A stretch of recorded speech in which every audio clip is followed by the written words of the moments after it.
На сцену я приглашаю Кардашевскую Кульней. Она исполнит для вас восточный танец.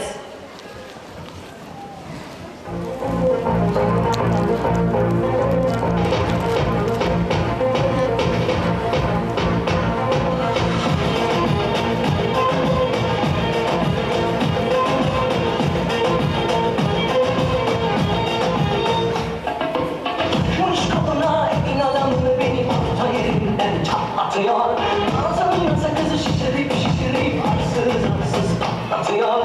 Belki de bu yüzden vuruldum, sahibi olamadım ya.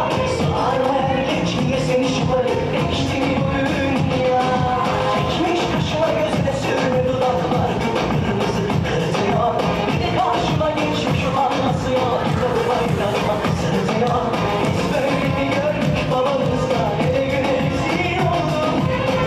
Alet gelmiş eski köye mahpuslarla oldu.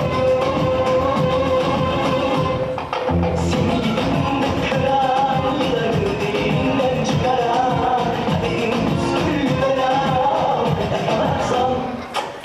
Seni gidin kralları dilinden çıkaran kaderim püsküllere yakalarsam.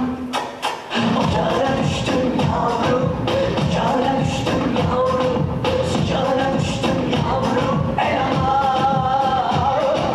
Ocağına düştüm yavrum, ocağına düştüm yavrum, sıcağına düştüm yavrum, ey aman.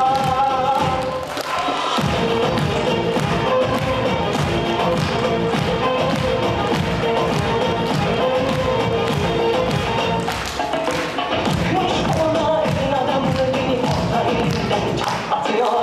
Ağzımın sakızı şişirip şişirip arsız arsız patlatıyor. Biz böyle mi gördük babamızda, ne bir güne rezil olduk. Beni alet